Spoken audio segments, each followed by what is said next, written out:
My name is Michael Holliday, and very excited to be a co-chair on tonight's program with Mike Smith. And we've got an amazing group of experts in the coaching and technology and tools area. So the title of tonight's program is Becoming Your Best. And it's about success, it's about failure, it's about risk, it's about thinking differently. And this whole program is recorded, so you'll have a chance to go back and look at whatever it is that was of interest to you. And also contact information from all of our speakers will be provided up front. So the sort of subtitle here is how assessment, technology, and coaching is helping CEOs, entrepreneurs, and business leaders be their best for not only themselves, but also for the companies that they lead. And I think tonight, especially as we get into a little bit about the pandemic and the something called the Great Resignation, people are thinking much more about health, health and wellness, and then their ability to lead their company well. So how we're going to do that is to really dive a little bit deeper into growing personally and professionally. Most of us entrepreneurs are committed to the idea of lifelong learning. I don't think we're ever done till we're done. So learning how to improve performance, achieving greater success with the resources that we have, and ultimately maximizing workplace satisfaction. So these are the kind of key topics that we're going to be covering tonight. Each speaker's got a slightly different area of expertise and a complementary skill set that's going to be presented tonight.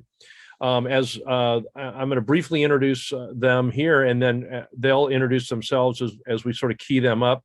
We have Priya Rana Kapoor. She's business and life coach, speaker, and she's involved with the board of directors, I think, at USC, and historically was involved with the neurology department there.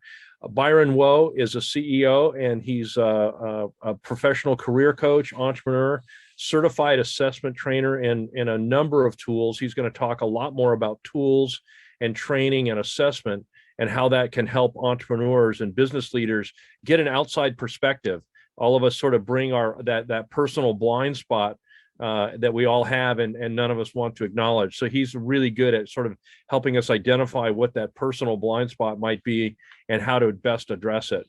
Then we're going to have Ted Malley from ThinkX. He's a CEO, an entrepreneur, actually a serial entrepreneur, and a senior capital management consultant with ThinkX. So he's going to talk to us about the tools and technology and assessment, different profiles that are available out there.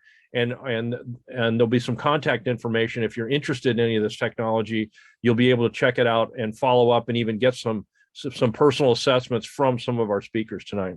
And I've actually used some of these tools. I'm the director of Synergy, our business and technology center, which is a co-working space. So we offer some of these tools to the entrepreneurs here, as well as my architectural staff. So I'm a big believer in tools and technology and being able to apply them. One of the big questions I think many of us are asking these days in this sort of 19 months of sort of post-COVID era is if you're an entrepreneur or a business leader, it's if you're not asking who am I and where am I going, it's who are we and where are we going as a business. And there's a right way and a right way and a right way. So sometimes choosing the best path forward isn't always easy. It's sort of a difference between good, better, and best.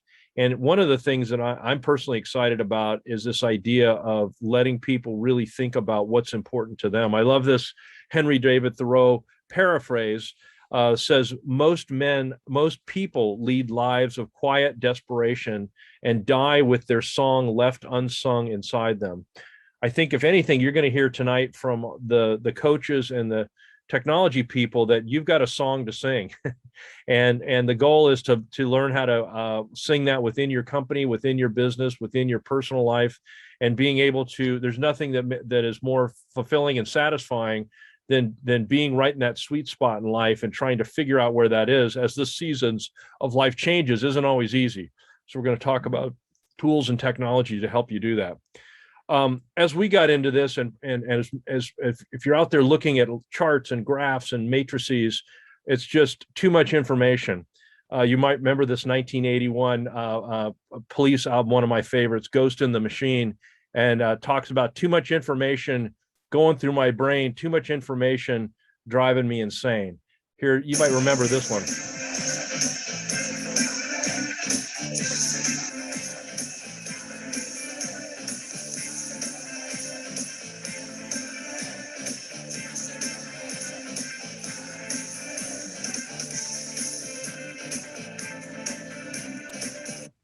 I don't know about you, but every time I get on my computer, I feel like I am in the matrix to some degree. Things are flowing, and you feel like you're almost on the freeway of traffic and information flow. But tonight we're going to sort of jump out of that world and look back to sort of reflect back a little bit to see forward, and realizing that coaching and training and assessment and really thinking has been at the forefront of entrepreneurs and some of the most brilliant men and women of all time. And so I love some of these quotes, that there is wisdom in a multitude of counselors, or even this one: without counsel, plans go awry, but in the multitude of counselors, they're established. This was King Solomon, supposedly the wisest man that ever lived, back in 700 BC. So, and you look at the way people have structured governments and the presidents, there's always a board of advisors that are trying to keep people on task, and even entrepreneurs on task with what they're called to do. A little more recently, I love this book by James Allen, As a Man Thinketh, and it's really, as a person thinks in their heart, so are they. So thinking is, especially now in this time of a lot of introspection, a lot of confusion, a lot of isolation and siloed entrepreneurs. As you think, so you are. So a person is limited only by the thoughts that he or she chooses, is what James Allen's sort of preface is. And that's a great book. It's a classic. If you haven't seen it, it's available online. But it's something that the speakers are going to be talking about tonight. I'm going to just introduce this topic a little bit through the unconscious reality. I love this little graphic on the right-hand side, but according to cognitive neuroscientists, we are conscious of only about 5 to 15% of our cognitive activity. So that means that 85 to 95% of our emotions, actions, and decisions are driven by an activity that goes beyond our conscious awareness. Now, this is cognitive neuroscientists. This is the sort of brain specialists telling us that there's so much going on under the surface that's driving the decisions that we make that we're unconscious of. And I think that's one of the ideas with coaching and assessment and tools. They help you kind of analyze that piece. I love this quote by Paul Whelan. It says, most of what we do every minute of every day is unconscious. So I don't know about you, but myself as an entrepreneur, I'd like to disagree with that statement, but this is what the experts are telling us, and that life would be chaos if everything were on the forefront of our consciousness. So, thank God we've got a prefrontal cortex in our brain that sort of filters out all the noise, but our brain is able to analyze this, 85 to 95% of input and stimulus that's going on and process it, while we're only conscious of that 5 to 15%. So in many ways, sort of thinking and success in thinking clearly is like an iceberg. Success in business, that 10% of an iceberg is above the surface, it's what we see, and 90% is below the surface, but it's what keep the iceberg afloat. And I think oftentimes in life and business, things are not what they seem. So that's what we're going to be talking about. This sort of messy middle is what really creates true success. And I think any of us as business leaders or entrepreneurs would agree that it's all the stuff that people never see is what really makes a difference. So just like an iceberg, success has a deeper side that we rarely see. We're going to focus a little bit tonight on COVID and the seismic shift that's going on in the global workforce. We've passed over 200 million cases globally, and it's completely changed the workforce in so many ways. Here's a couple quotes from the Washington Post. America might never come back to the office as before. Or the Atlantic, working from home is here to stay. BBC says how the world of work may change forever. And what if working from home goes on forever? I actually read that New York Times article. It's really interesting that we'll probably never go back to the way it was pre-COVID. So many good things have come out of it, and there's been a silver lining to the dark cloud of COVID, which is part of what we're experiencing tonight with the online connectivity and technology. But at the same time, stress, pressure, change, and the need for clarity are an all-time high. There's so much information out there coming at our brains that we've got to be able to think clearly about who it is and what we're doing. My last couple slides here just focus on the Great Resignation that's going on globally. This was an article that just came out a few days ago, talks about what's going on in the workforce. Harvard Business Review has done an article on it. The Washington Post has done an article on it. And it's basically that people are not going to go back to working the way that they were before COVID. And everything has changed. The personal and workplace satisfaction is what is the driving factor for most businesses and executives. As an architect right now, we're working with a number of companies that are completely rethinking and reprogramming, and actually we're redesigning the workplace environment to deal with the personal and workspace satisfaction. When people come to work, they want to have fun. They're not want to go back to their own individual offices. So this Great Resignation started here in the United States, but it's expanded globally, and it's something that our speakers are going to talk about tonight. So our first speaker is Priya Rana Kapoor. She's a life coach, a business coach, a career coach. She's very stimulating and just a sort of beautiful person to listen to. So I'm excited to stop sharing my screen and to let Priya take the screen here and kick us off here with our first session. Oh, Michael, thank you so much. What a thrill to be here. And today I'm going to be talking about the history of coaching.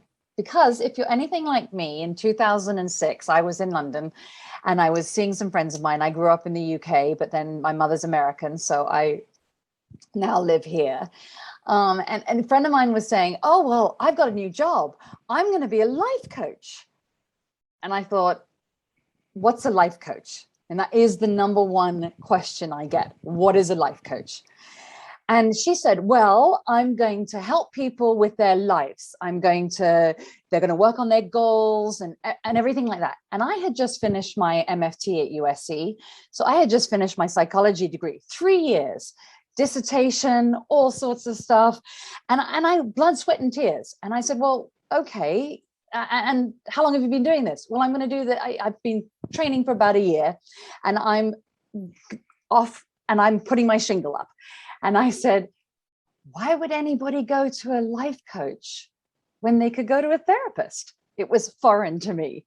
But fast forward, here we are 15 years later, and I've been a life coach for 13 years. So just wanted to introduce it. So the number one question is, what is a life coach? So I'm going to share my screen right now, and we are going to take a little bit of a dive into that.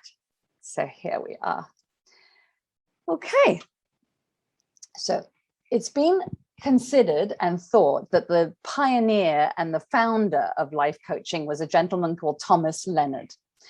He was a financial planner in the 1980s, and he was finding out that it wasn't good enough just to plan financially with his clients, that they wanted help with their whole life, with everything, their retirement, their family, their jobs, their career, their work. So he developed some protocols to help with a whole life.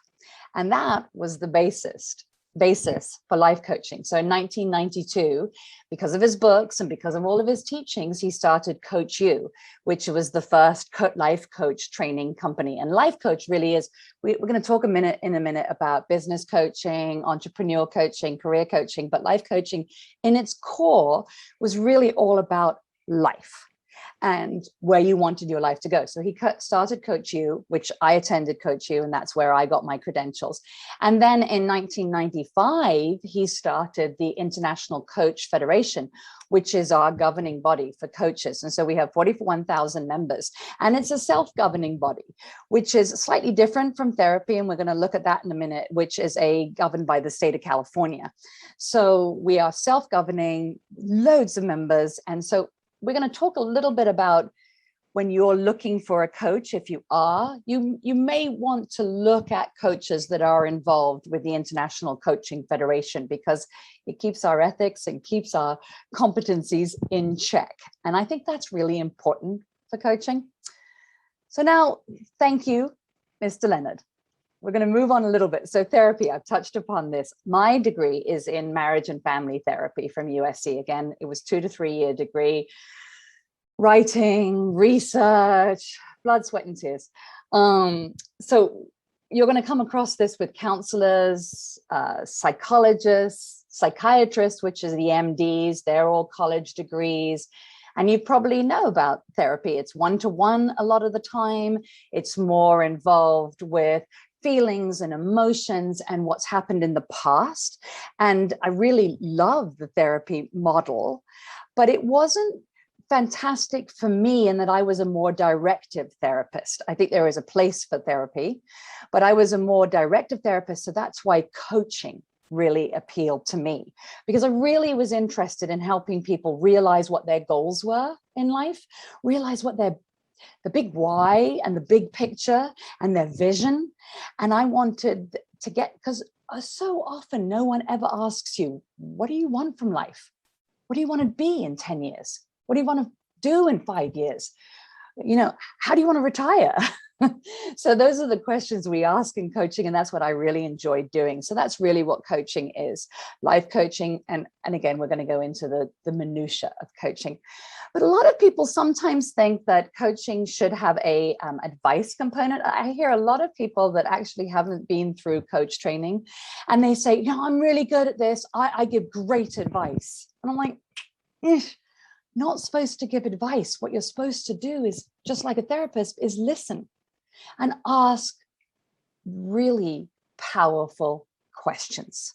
And that's what coaching is all about, asking powerful questions to the client because they have the answers. I don't have your answers. I cannot presume to live your life. So I cannot give you advice. And consulting, they do give advice. And consultants are great because they have expertise in your industry and in your company. And they go through and they look at your P&Ls. They look at everything that's going on, your manufacturing process, your costs and everything like that. And then they come back and they say, well, this is where we see your problems and this is how we can help you. So that's a consultant. And mentoring, I just wanted to mention mentoring because mentors often work with people where they have an area of expertise. I work with clients that are in real estate, in finance, in big data, in tech. I'm working with a Hollywood actress, I'm Grammy Award winner, Olympians. So I work across the spectrum because I don't need to know the specialties of their business or their field. I need to know who they are and what they want and how we're going to get there. So mentoring tends to be working with people in their field and giving advice or steering people in the right direction.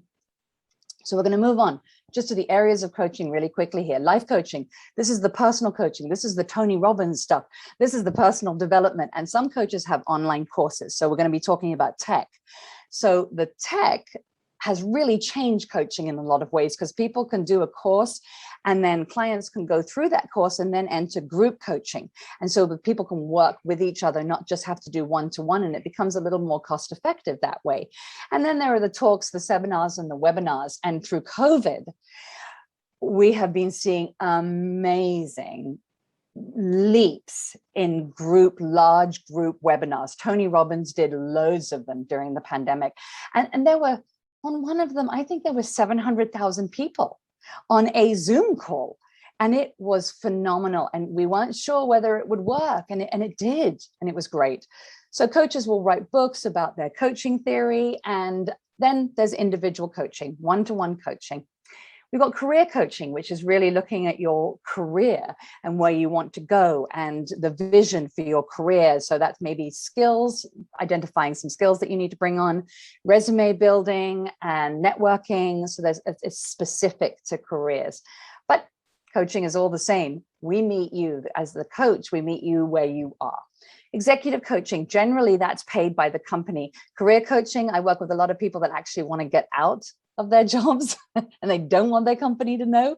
And so they're changing careers. So it's private pay. And a lot of times life coaching is private pay, but executive coaching is sometimes given to you as part of your package in a corporation. And so that's really centered around leadership, professional development, team building, strategy, growth within your company. And then there's business entrepreneur coaching, which I love this space.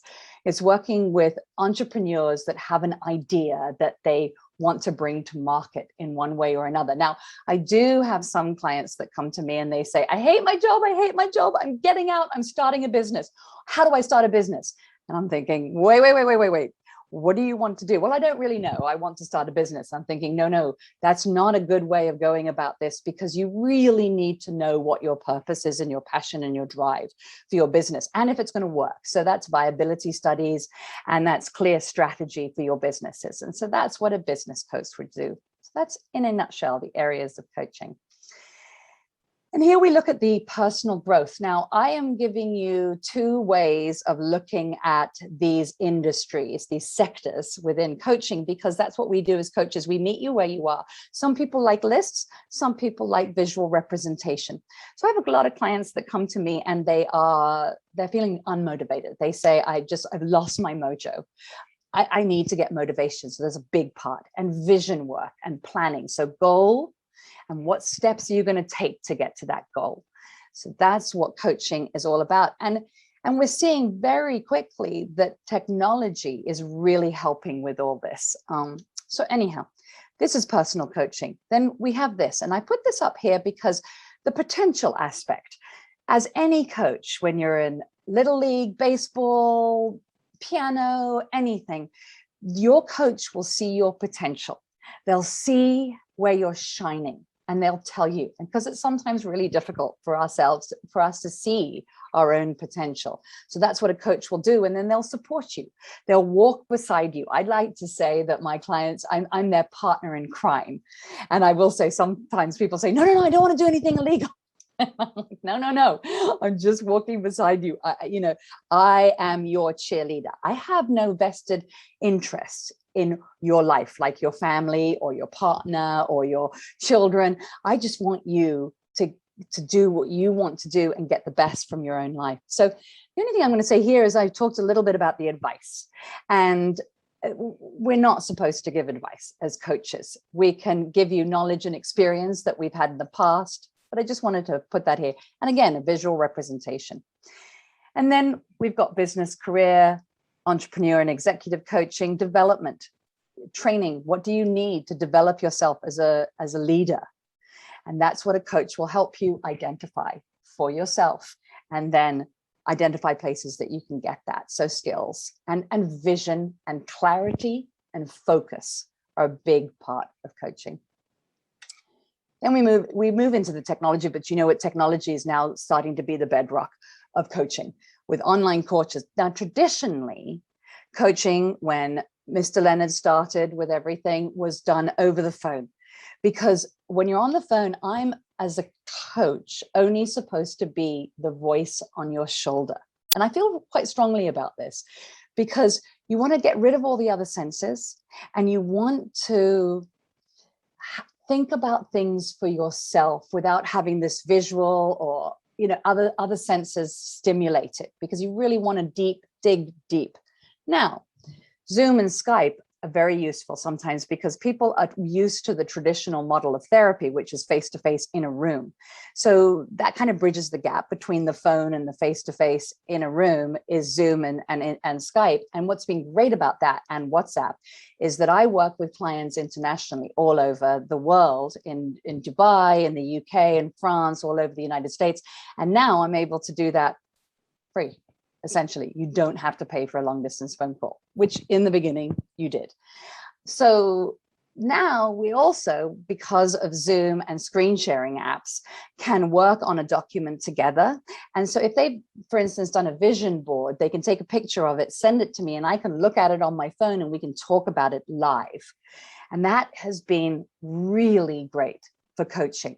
So there's a lot more interaction between the coach and the client with technology, with Google Sheets and everything like that. And then now we're going to talk, and Ted's going to talk more, and Ted's going to talk more about assessment tools, which coaches use to get a little insight into their clients and see how they can really, really help them. So that is my quick, in a nutshell, history and sort of a picking apart of coaching, because it can be this ethereal thing out there that some people don't really understand. So I'm happy to answer any questions. I'm going to skip over this. This is a Bill Gates quote that says everybody should have a coach, and I'd like to agree, not just because it's my job, it's just because I have a coach. Coaches should have a coach, and it makes life exciting. So please do ask us any questions. The two other panelists, they have a wealth of knowledge, Byron and Ted, and so we'll be opening it up for questions. But I'll put this in the chat at the end, my email and my contact page on my website. So I have written a book called Give Yourself Permission to Live Your Life, which I would love to share with you, free, of course, a PDF of that. So if you put that into the contact, it'll come to me and I'll send you that. And also I'd like to, just because this is such an amazing group, Ventech here, and I love working with everybody, I'd like to offer for the first two people, a core values session. And so it was one of the slides, but if you know your core values in life, you can answer every question and you have a roadmap for life. So that's a full session, and that's just for you here. So thank you very much. And I'm going to pass it back to Michael. Great, Priya. Thank you so much. I was taking some notes here. I love your sort of nuts and bolts overview and sort of the focus on helping people achieve their goals. So thanks so much for sharing that. And also the sort of history of life coaching, that's sort of very much in keeping with what we've been, kind of developing here as a theme. So thanks so much. Okay, our next speaker is, and we cue him up here, share my screen, Byron Lowe. Byron is a life coach. Just make a presentation here. He's a CEO, he's an entrepreneur, and he's a technologist. And I think what you'll see in these presentations this evening is very complementary skill sets that can help people achieve business success, life success, with various areas of tools and technology and training. So Byron's going to talk to us a little bit about what he does, how he works with Fortune 100 CEOs, Olympic athletes, and business leaders to help them stay on track. And the name of his company is iWoven. So I'm going to stop my sharing and let Byron take over the screen here. Thank you, Byron. Thank you, Michael. And I want to tell you a story really quickly. I'm not going to share my screen just yet. I'll share it in just a second. And I'm going to date myself here. So I'm an old guy, right? So back in 1985, I'm in a year and a half as an engineer. And I work in an area in this aerospace company. I work upstairs with all the smart guys. And I'm not necessarily one of the smart guys. I have an ability to connect. Even though I'm a technical person, I have an ability to connect. And so what I did every single lunchtime, I would go down into the test area. I'd go play with the test engineers. And the test engineers were the ones that wore the smocks and wore the big goggles. So one day there was a part that I was working on, and it's actually not one day. I did this, over literally almost for an entire year. I wanted to see my part in real life. So I went and I introduced myself to the test engineers, and I got to see, and I was actually just working on a really, really tiny part of the jet engine, right? It's called a fan blade. That's all I was working on. It was just a small little piece of metal. So I went down to the test engineers, and I got to work. I got to put on a smock, got to put on the goggles. During my lunch hour, I would work with these guys working on my part. And it just so happened, one day when I was down there working on my part, my boss, his boss, his boss, and his boss all walked by, and my boss was in front. He saw me and he stopped and he said, "What are you doing here?" Because I wasn't supposed to be there. I was supposed to be upstairs. And I said, "Well, I wanted to see my part. So I've been working on this." He said, "How long have you been doing?" So I thought I was going to get in trouble. So I had to go see my boss after their big powwow, their big meeting, and later on in the afternoon. And that was the first time that I got a chance to use coaching, not necessarily with my boss, but he says, "Look, I know you've only been here for a certain amount of time, but I don't know if you realize, but there's a huge chasm between test and MCD. MCD is for mechanical component design." And he said, "There's a huge chasm. and we'd like you to work with in kind of bridging that chasm. And I said, what?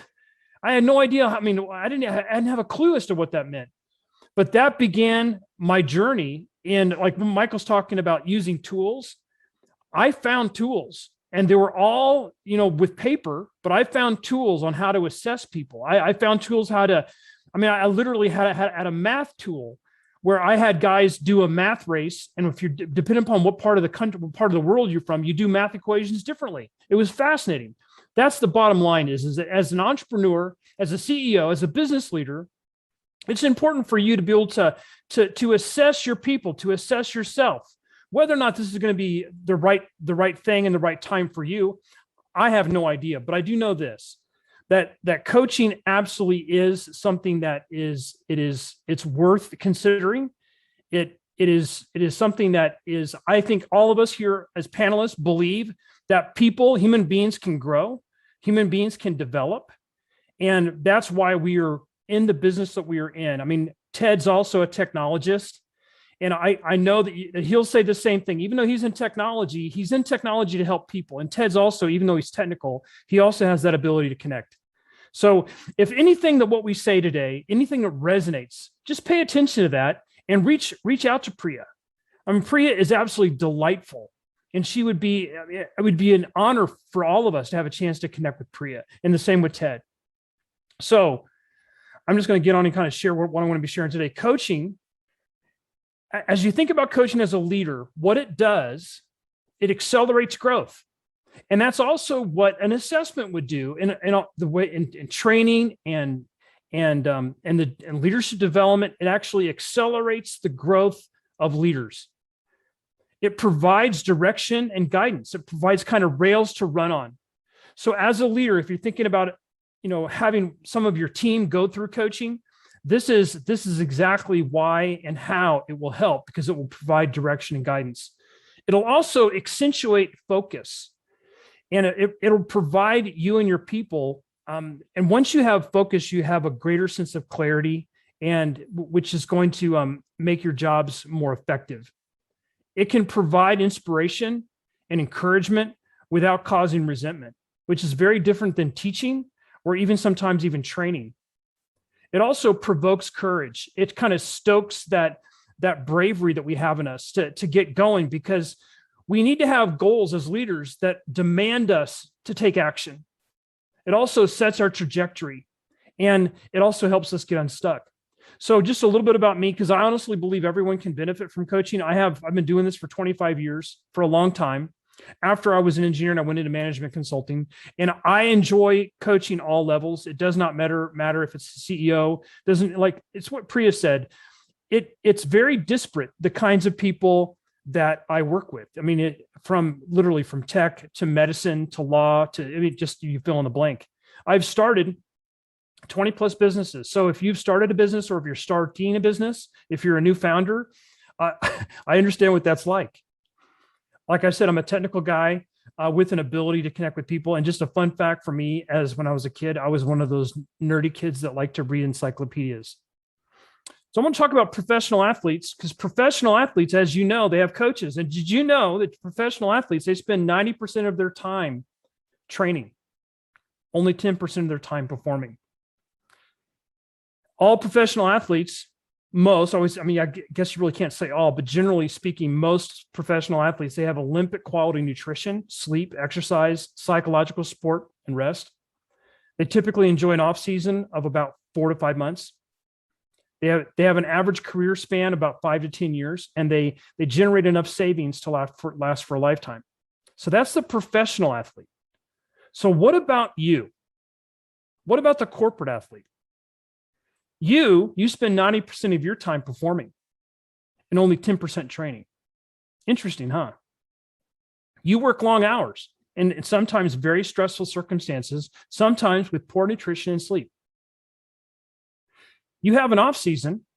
You might take a vacation, but that also includes checking emails and phone calls. So if you look at the comparison between the corporate athlete and the professional athlete, what I'm asking you to consider yourself a corporate athlete. You want to improve professionally. You might be stuck. You might not be stuck. You could be a new manager. You could be a new founder or a CEO, or you want to get to that next level. How could you benefit, or how could someone from your team benefit from a coach? It can help you increase self-awareness. If you have someone on your team that lacks self-awareness, they're absolutely slowing the team down. They can provide you with another perspective. Perspective taking is actually a critical skill of a leader. You have to be able to step out. You have to be able to zoom out and zoom in all the time.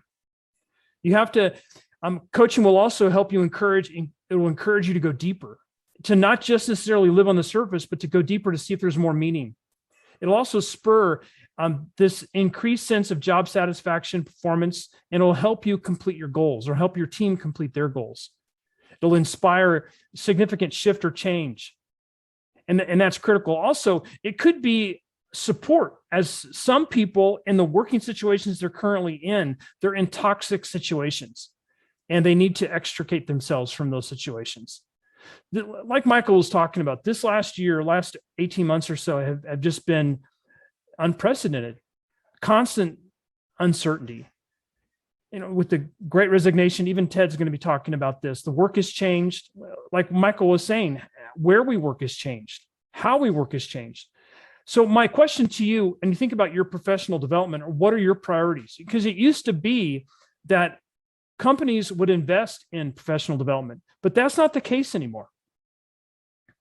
That's now up to you. So my question for you is this: who is looking after your career? I would just implore upon you to own your career, to work not only in your career, but to work on your career. That's critical. Don't delegate your career development. Drive the bus. Be the one that's driving your own career development. And you must take care of your own career. Because if you aren't looking after your career, then who is? And because of what's happened in the last 18 months with COVID, resiliency, and I'm going to talk about that in just a second, is really down. And as a result, we need to take care of ourselves first. It's very similar to when we fly. The flight attendant will say, in the case of emergency, when the oxygen deploys, please put the oxygen mask over your face first, and then help other people. You have to make time for self-care. You have to be intentional about it. You can't delegate self-care. And you must take care of yourself, because the question is if you aren't caring for yourself, then who is? So a coach can help you address a way forward and kind of have a growth-oriented mindset instead of a fixed mindset, a way to become a best-in-class leader if that's important to you, a way to build upon your strengths, a way forward through possibly a great struggle, maybe it's something at work, a way for safe feedback and accountability. And also, I think ultimately a way to have more fulfillment. So focus, there's two things I want to talk about: focus and resilience. The power of focus affects all aspects of our life. And Tony Robbins would say, where your focus goes, energy flows. So what you focus on, you feel. So focus is where you place your attention and your intention. So like I said, growth mindset versus fixed mindset, you want to have a growth mindset. You want to have a sustained professional growth. You want to have a keen sense of your character and your capacity, and also a clear idea of who you are.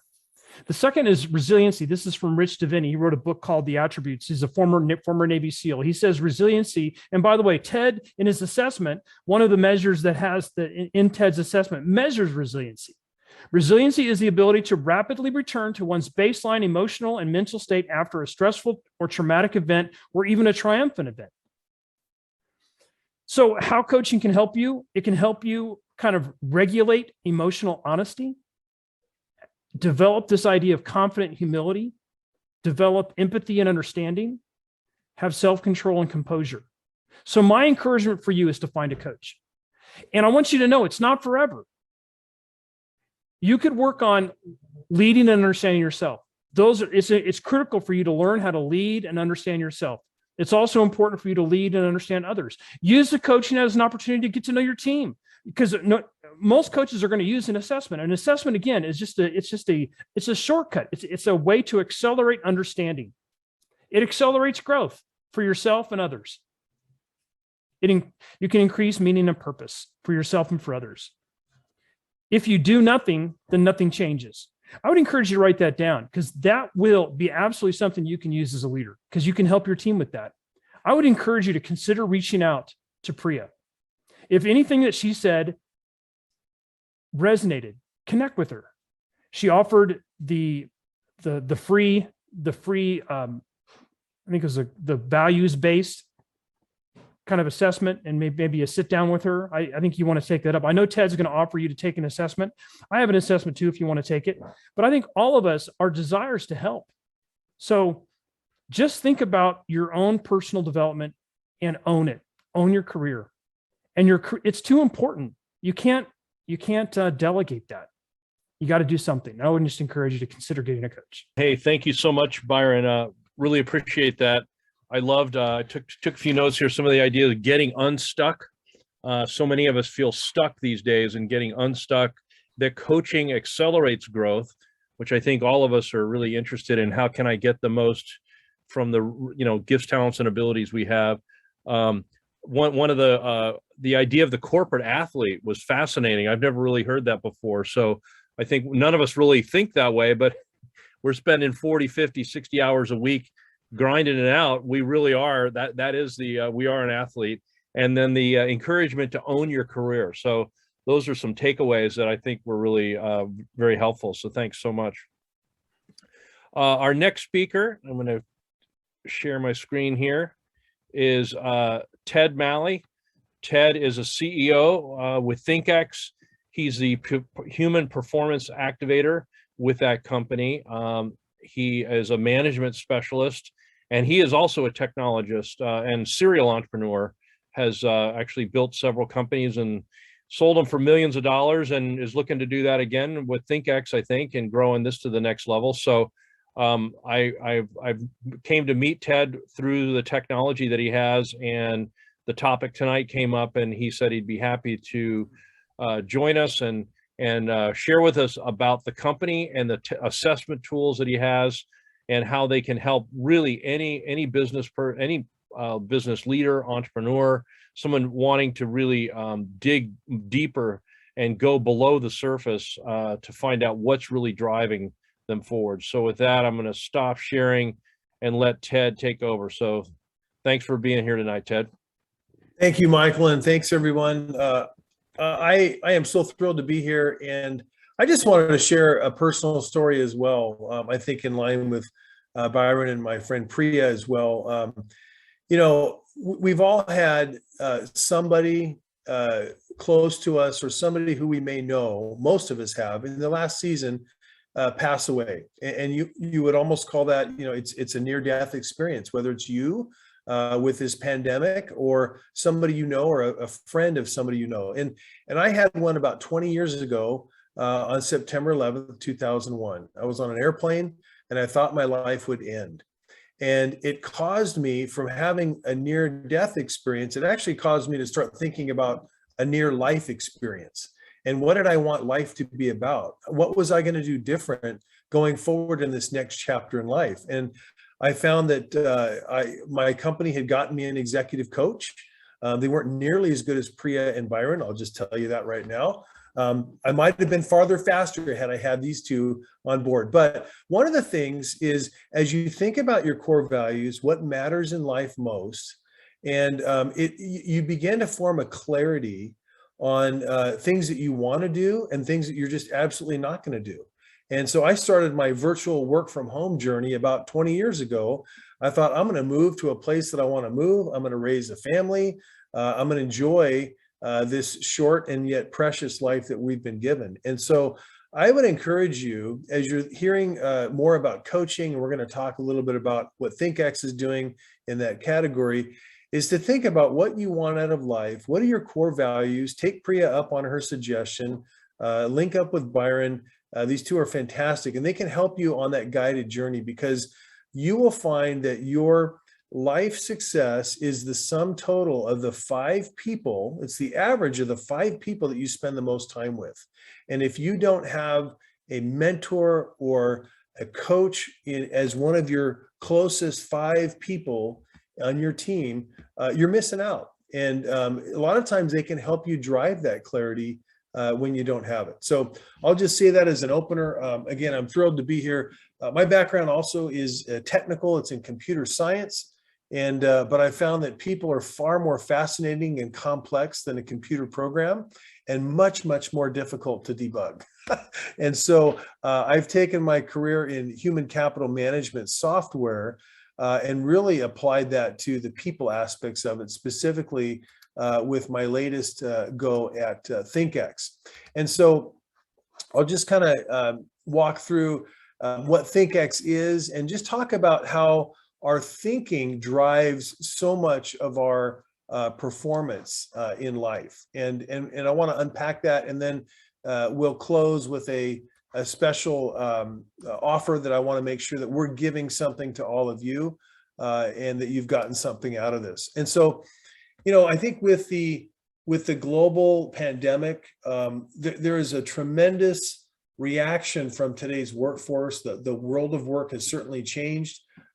People's anxieties and their mental health has declined. Not only has our physical health been challenged, but mental health, the things that you can't see necessarily physically, have come out, and you can really see what's happening in the marketplace with millions of dollars getting invested in this category of mental health and coaching, and not necessarily individual coaches, but organizations that are building coaching systems to really try to address mental health and people's mental issues en masse. And so here's a couple of examples. Thrive Global is Ariana Huffington's venture, and BetterUp has a who's who cast of folks, and there's just a ton of energy and capital heading into that space. And then you match that with the notion that 11.5 million workers quit, and that's in April through June. And then we've all read the news this last week that more people are walking out for all kinds of reasons, whether it's the vaccine mandates or just I'm done with this. And then 48% of the workforce is probably talking to Priya about actively seeking their next job. And so people are really rethinking their lives, and it's all, stress and fear of death all drives the what is life all about. And it's the top thing on CEOs' plates in 2021. Recruiting and retaining top talent is a challenge. And so that's really kind of where we come into this whole thing. So what is ThinkX, without making this sound like an infomercial? I'm trying to be more educational, much less salesy. But if you can imagine an assessment or a diagnostic that accurately maps your subconscious thinking, that can help you identify 12 areas of your thought patterns that are holding you back or are helping you accelerate. If you can imagine having an analytic score based on that you could use in a bunch of different areas. You could use it for targeting your areas of personal development. If you're an employer, you could use that to successfully identify what makes your top performers. What makes your resilient people? How do you identify those that are resilient? It sure doesn't show up on a resume. I don't think I've ever seen a resume that had the word resilient on it. If it was very few and far between. Most of the resumes talk about skills and experience, but what most employers and managers really want to know is, how are you going to do when the heat is on in the organization? And so our diagnostic and coaching platform are patented, and it's really based out of 20 years of psychotherapy research by a psychotherapist out of Santa Barbara, California. And I was lucky enough to meet the gentleman, Gary Morris, about 8 years ago. And we've been working together, and I've recently joined the company to help lead it to new heights and new scalability, and really help people improve their lives one thought at a time. So let's unpack this notion of how thinking really drives your outcomes. So we are clearly what we think about, and our thinking drives everything we do in our lives. If I think I can do something, odds are I probably will be able to.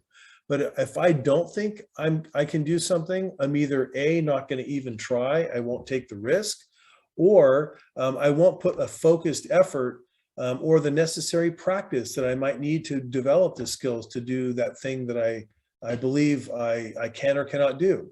And so if you look at this, our core subconscious thinking that has tons of subconscious bias forms our belief systems, which drives the feelings out of that, which then out of our emotion usually comes our behaviors. And then if you look at this in a work environment, outcomes and performance come out of that. And we can either do successful things with those outcomes, or we can do things based on fear-based motivations on those outcomes as well.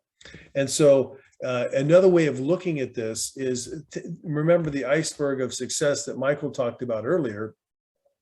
If you look at this root source thinking, this notion that how I'm thinking about myself and others deep down forms those opinions, the root source is the bottom of the iceberg. It's deep, it's buried deep in our subconscious. And out of that manifests all of the other things. And so there's a lot of traditional assessments that are very good, very accurate at assessing communication styles, personality. There's even intelligence tests that we can take, but they don't really measure necessarily our thinking. And why we call ours a diagnostic versus an assessment is really the diagnostic is just the starting point, because the whole focus of that is to see how you can improve through our coaching. And then you take it again and you see the difference in the results. Really quickly, just to overview this for you, the 12 human performance analytics that we measure at ThinkX are the following. And the ones in green are things that are based on internal motivated, success-oriented motivation. And the ones in blue on the right generally are fear-based motivation that drive stress, that come out of stress. So you can imagine, let's say you're in a startup company, we're all entrepreneurs here. It's generally good to have higher levels of ambition. And if you're going to take risk, it's usually good to be able to have a certain level of confidence. But if you're also dealing with people, or you're in a job or profession like healthcare, you probably want those interpersonal and relational skills to drive how you work with others and your empathy. Byron gave an example of a rare unicorn engineer that could actually go talk to people and work across different departments. And that was very valuable in his career, as it has been in mine. But then you also have people that might be highly systematic. So they're super organized. They pay attention to tons of details. They're always prompt on time. They're usually good at grammar or solving math problems because they think in a systematic manner. But you also have people that are super highly creative, and there are super jobs. There are some jobs where being overly systematic wouldn't be a good thing, because I can sometimes be narrow or too rigid to new ideas. On the right side, then you can imagine people who are controlling, where this might come across as an overbearing boss, or somebody who's skeptical is literally immovable to new ideas. And so there's all these balances and blending and thinking patterns that help people and help employers figure out the right person for the job and areas to develop. But I'll just skip ahead. And one of the things that really is the inverse of resilience is this self-defeat. And this indicator, when you have high levels of self-defeat, you tend to not be very resilient. You tend to give up when things don't go the right way. And there are ways of building or working on that self-defeat. Actually, I said it the wrong way. If you have high levels of self-defeat, that's generally not good.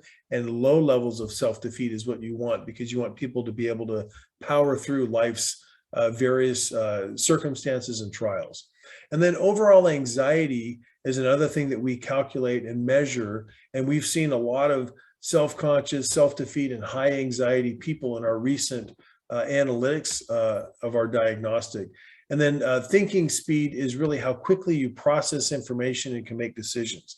And so you pack all that together into a report, which we'll give all of you as a result of joining tonight's webinar.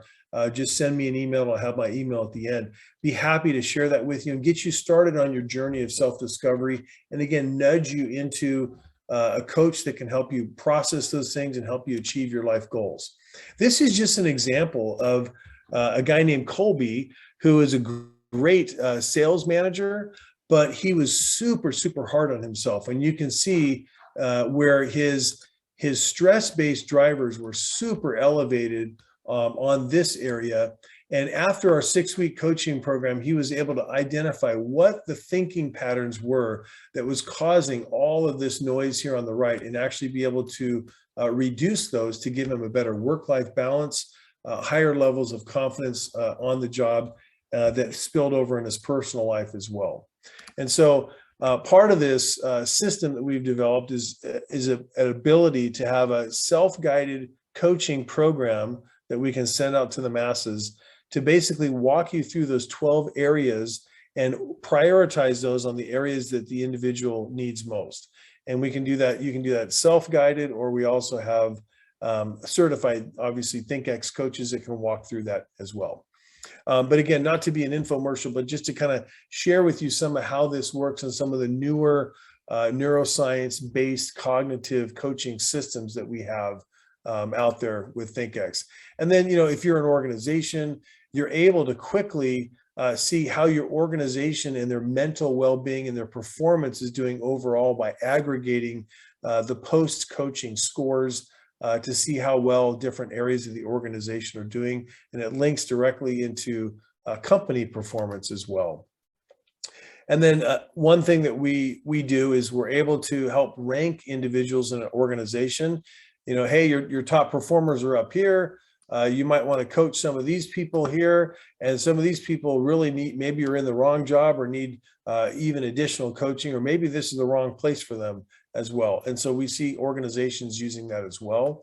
And then even in the hiring, this is a great opportunity for people to really develop themselves before they go look at the next job, where we can set up templates for top performers, and then you can essentially see, well, which person is going to be best for the job. It's the one that best aligns with the template.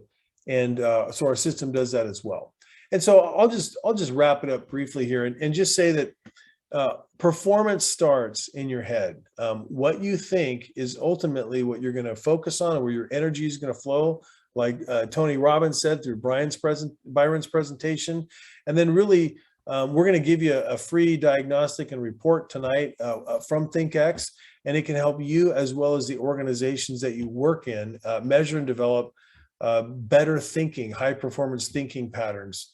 And then lastly, if you send me an email to ted.malley@thinkx.com, I'd be happy to send you out a complimentary diagnostic and report to help start you on your journey. And so thank you so much for the time. And I'm going to pass it back over to my friend, Michael, in the studios.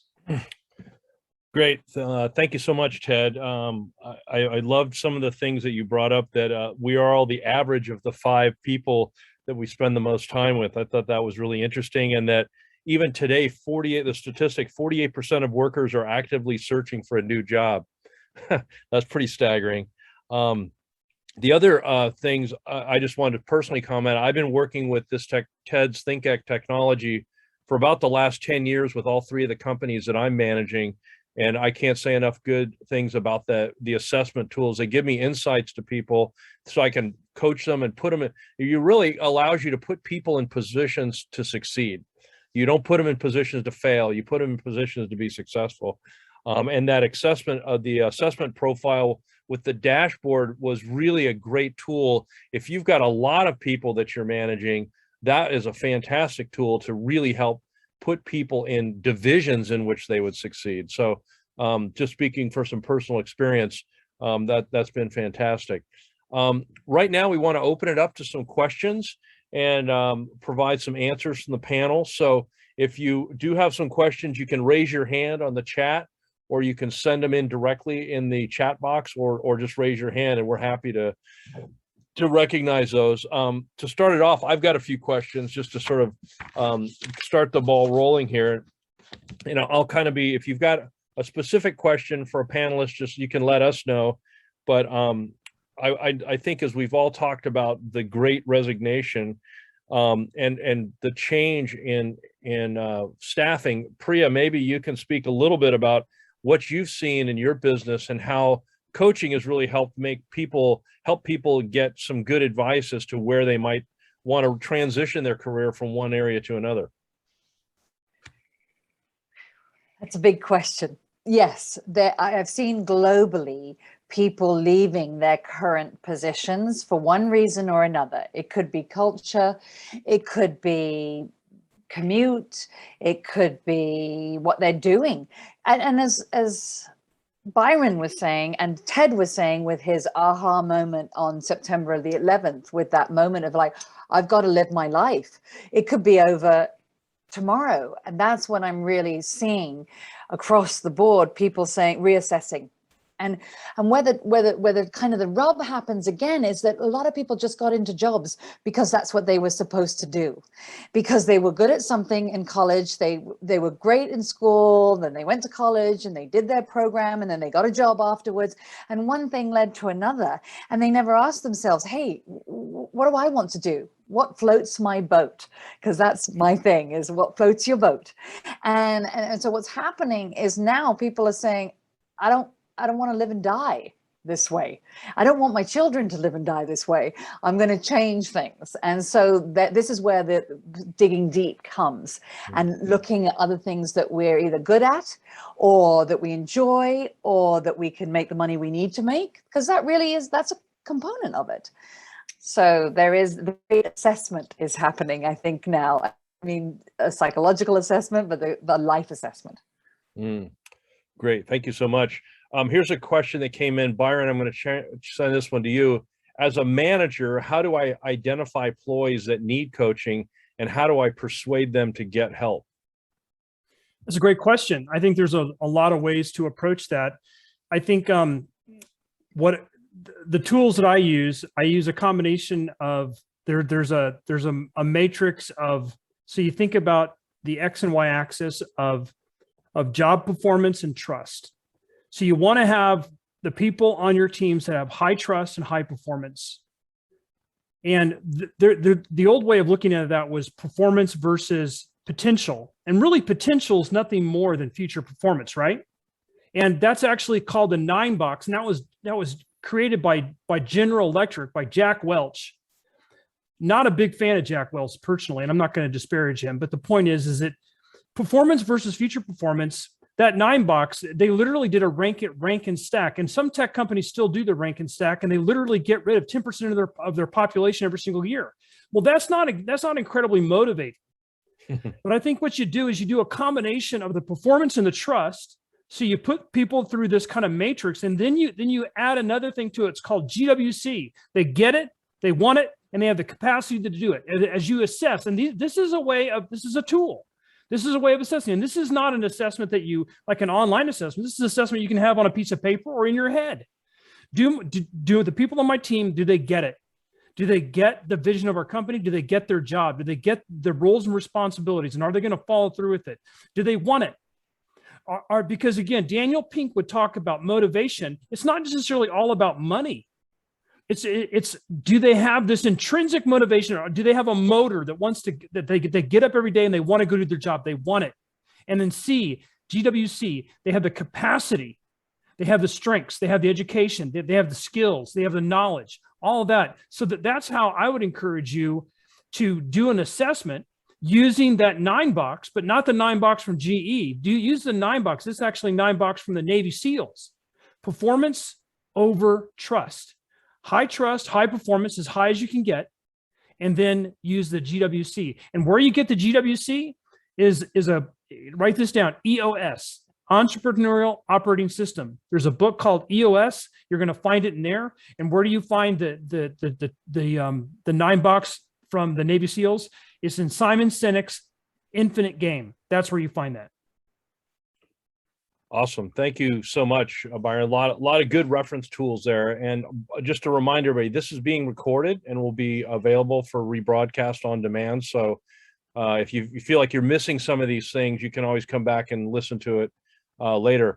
Another question here, Ted, I'm going to direct this to you. What research has been done to show the link between the results on a diagnostic and success in an organization? You might speak to that issue. Yeah, we've done a couple of studies, but the most recent one we did was an organization where we coached about 115 people, and we took them through, and we had generally about a 20% improvement in the overall thinking performance of the organization. And that organization went through a public offering, grew tremendously, and then has continued to thrive. So if you're interested in that study, we do have a white paper that we published on it, and I'd be happy to share that. But it's very tangible company performance that results from better thinking performance. Great. Thanks so much. We got another question here, and Priya, you could probably help us unpack this one a little bit. Describe the difference between personal coaching versus executive coaching, and does someone need both? I love this question. I saw it come up in the chat and I was like, please pick me to answer it. And this is really the crux of coaching. You want to work with someone, a coach that you identify with, that you can have a good relationship with.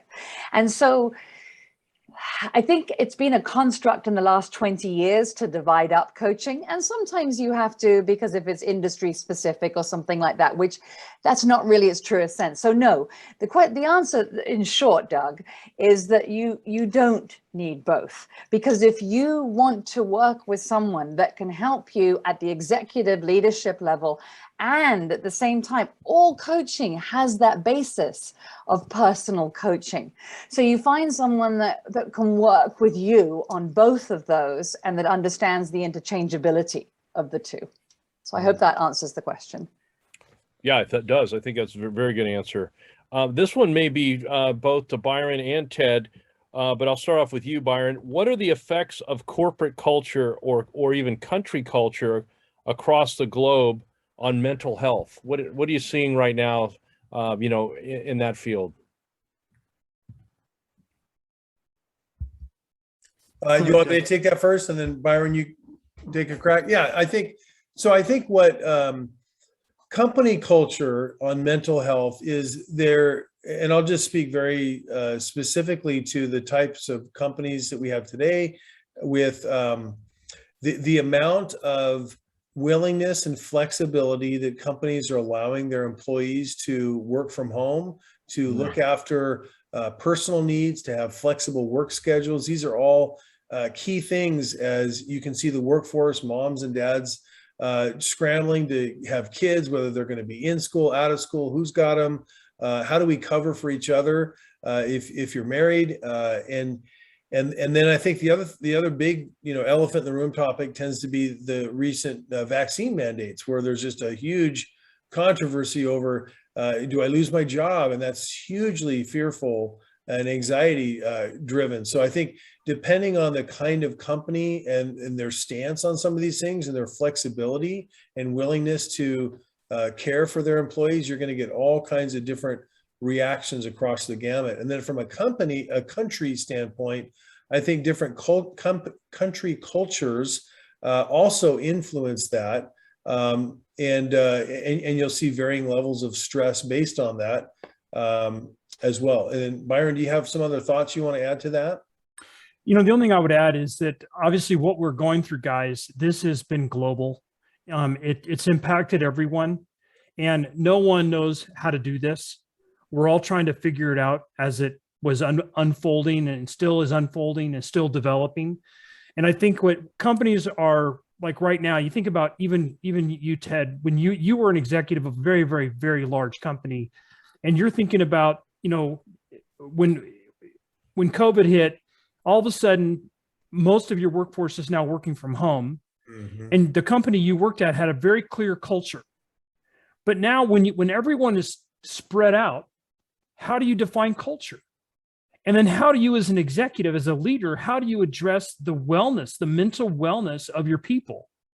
All of those are questions that are being asked every single day. And wellness is on the radar right now, as well as some other issues.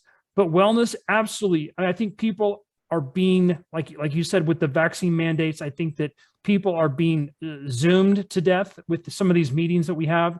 The reality is I think that there's a weariness, there's a COVID weariness, and everyone is glad to be back at work, but they're also wanting to know when we can go back to work at work.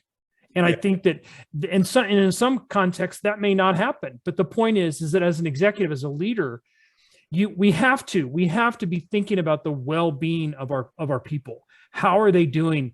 And if we don't have a way of assessing that, if we don't have a way of measuring that, if we don't have a way of engaging them, if we don't have a way of having conversations about that, if we don't have a way of developing our teams and our leaders so that they're able to have those critical conversations and ask those hard questions, then people are going to be they're going to suffer.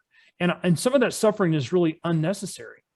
Yeah. And I think what I was doing is encouraging my leadership team to basically slow your roll on your one-on-ones, make sure that you don't miss your one-on-ones, and give the person you're doing the one-on-one with the option of Zooming or just doing a phone call. Because sometimes there's just so much stress by being seen. And, I'd rather just, put a hat on and not take a shower and be in my rubbies, but I'm still working. I want to work comfortable, and give them the option to do that. And then on the one-on-ones, don't bring up business first. Let them talk out whatever's on their mind, whatever's worried about. Because if you can care for the individual and make sure that they know you care about them and you have their back, they're going to give you that discretionary effort. But let's focus on how are you doing first, and start your one-on-ones with that intent. And even if you don't get to your entire business agenda, make that be okay. And I think a lot of leaders had to sort of tune it down, because you're not going to get your best productivity, or you talk about high performance and high trust. Boy, you want to know your boss cares about you first and foremost. And it really had to recalibrate a lot of the, hard charging leaders, and, let's go get them high growth companies, because the pressure is enormous to produce. And we just have to take a few steps back and breathe a little bit, and let our people do that. That's good. There's another question that came in regarding, and maybe Priya, you can answer this one. It may be different between you and Byron, but how long do you typically engage with professionals on a coaching process? Is this something that's a matter of a few weeks? Is it a few months? Is it ongoing, years? And how does that typically work for you? For me, well, this is a question sort of in a way, how long is a piece of string? Because it depends on what kind of support you want. If you're starting a business, it takes more than 3 weeks to start a business. So you're going to want regular sort of support or questioning for maybe 6 months. So I tend to work to start off with for 3 months. And often that gets extended to 6 months. But then after that, that's where I am pretty much. And that's 3 times. Historically, it's been 3 sessions a month for 3 months. And people have different things. But the other thing is I have clients that I have worked with for 10 years, but not every week, obviously. They'll go away for 2 years, and then come back. And I have this weird memory where I can remember things from 10 years ago, and they're like, okay, that's weird, Priya. But so there's continuity. And that's the key component of coaching, is continuity. Someone that's on your side that understands you.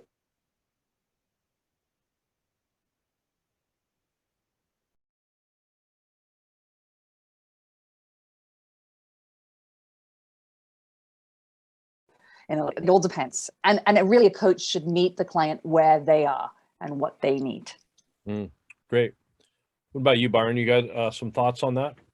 No, actually, it's very similar to Priya. I would say along with continuity is the consistency and the intensity. When you take a shower, you got to have the water volume up, right? No one likes to take a shower when you've got just the water pressure's horrible. I mean, don't we all measure hotels by the water pressure? So it's kind of like that with coaching. When you have a great coach, you want to be able to have in a great coaching environment, great coaching relationship, you want to have that intensity, that kind of pressure that's consistent over a period of time. But I was going to say something funny, like the cicadas, like my coaching lasts 17 years, but it really doesn't last 17 years. I mean, the longest my coaching lasts is probably a year. But I mean, I think Priya's answer was perfect. So it really does. You got to start with where the client is. I mean, I coach really super busy CEOs, and sometimes they can meet once a month. And if that's all they have, that's all they have. And you have to meet a client where they are. So really, it depends upon what the client needs. Mm. Great. We've got about 8 or 9 minutes till we're going to wrap up this session. And I got a couple more questions that came in here. Then we're going to all go over to the Appreciate social section. And so for anyone that's online, the link is posted in the chat link. If so, you can open up the chat box online and hit that link. If you haven't done Appreciate before, it's pretty fascinating. And it's kind of a nice way to socialize and move around and talk one-on-one to any one of our panelists here tonight. So I'd encourage you to check that on the chat feature. Here's another question that came in. Considering coaching, how do I select a coach? And I think you guys have kind of addressed this in finding someone that you resonate strongly with. But do you want to share any more about sort of what are the specifics that you would look for as an entrepreneur, a business leader? What would they look for in selecting a coach? Go ahead, Priya. Okay. I think there are a few ways to start. Ask around. There may be friends of yours or business acquaintances or colleagues that have a coach they really like to work with. First of all. Second of all, the International Coach Federation has a directory. That's another way you can filter it by their expertise, how long, how much they cost, and things like that.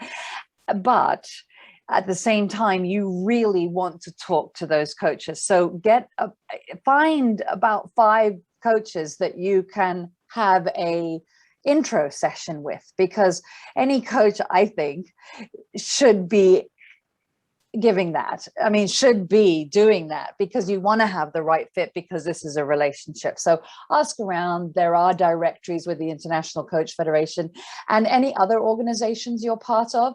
So your professional organizations, they may have a directory of coaches, or your local chamber of commerce or something like that. But then you find out if other people have a reference for you.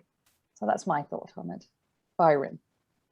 Yeah, I 100% concur. I mean, I think it is so much about what connects, what resonates. And when you find someone and a coach that, I mean, look, there's a lot of coaches. So, but I'm a believer that, and I hope you don't find a bad coach, but I believe that even if you found a bad coach, you're gonna get help. You're gonna get some kind of help. I mean, sure, could a better coach help you? Yeah, without a doubt. But I believe in this law of observation. When you choose to observe your own life, because my goal as a coach is for you to become the coach, is so that you don't necessarily need me. So, it's attributed to Lao Tzu. You give a person a fish, you fed them for a day, right? You teach them how to fish, and you've enabled that person to feed themselves for a lifetime. But I believe that the power of observation and the law of observation is that once you start to observe your life and start to think about your life, I even think that is the beginning of you coaching you, which is really, that's the whole point, right? At least in my opinion. Right. Yeah, we got another great question here, and I'll just sort of throw this one out here, but can you discuss the importance of self-care for the corporate athlete? I know, Byron, you brought that up, but it's sort of a good wrap-up question. Maybe all three of you can share a little bit about that one as we wrap up these next 5 minutes. Yeah, I guess I'll start. Self-care it's, and look, I know this is going to sound weird, but it's basic. Are you eating the right stuff? Are you drinking the right stuff? Primarily water. Are you exercising regularly? Are you monitoring your sleep? Are you pouring into those significant relationships? And if you start there with self-care, you're developing a foundation of stability. And because if you're not sleeping, if your relationships are broken, if your body is broken, the idea of continual, it's like a personal Kaizen. It's like a Kaizen for the self. You can't continually progress, because Tony Robbins says this, and I absolutely believe it. Progress equals happiness. So when it comes to self-care, as long as you're progressing, And that's all I have to say about that. So Priya, Ted, do you have anything to add? Go ahead, Priya. Okay. Yes, I think the self-care is so important, but I think that the one thing that gets in people's way for self-care is not giving themselves permission to care for themselves or love themselves. And I know that sounds so hippy dippy, but I had client, you ask a client, what do you do to relax? Oh, I don't have time to relax. I'm too busy. I can't. It's indulgent to relax. Or there's a lot of societal pressures around putting yourself first. I mean, I wrote a book called Give Yourself Permission to Live Your Life. And there were people that came back to me and said, isn't that really self-indulgent, to giving yourself permission to live your life? And I'm like, no, that's where it starts. Because you can draw a bath, you can buy yourself flowers, but unless you're taking it on and really, and saying, okay, you know what, I'm worth it. I can do this, and that I deserve this. That is another big word. People go, "Oh, deserve." That's indulgent. So I think that's the main thing of giving. You give yourself permission to take care of yourself. Mm-hmm. Yep, and I would just close it out with a Socrates quote: "The unexamined life is not worth living." And so, to Byron's point, if you're not taking time to self-reflect, you won't get to where you're going. And what we really want to do as leaders is we want to lead with energy and lead with the capacity to serve other people. And we can't do that unless our own power plants are generating enough excess capacity to do that. And it does take extra energy as leaders. Leaders eat last. We all know the famous book, but all that is really true, especially for leaders. And so the only way you do that is you have to take care of yourself. You have to take time to reflect and examine what I'm doing, where I'm going, and live intentionally. And self-care is the center of that. So, wow, that's some great input. What was that quote again? The unexamined life is not worth living. Socrates said that. That's a great one. I think we should all remember that. Maybe that's a great way to sort of close out the session here. I really want to thank our whole panel. Everybody can join me in applauding our virtual applause. And I can hear it in the future, people over and over again, all around the planet applauding our wonderful presenters.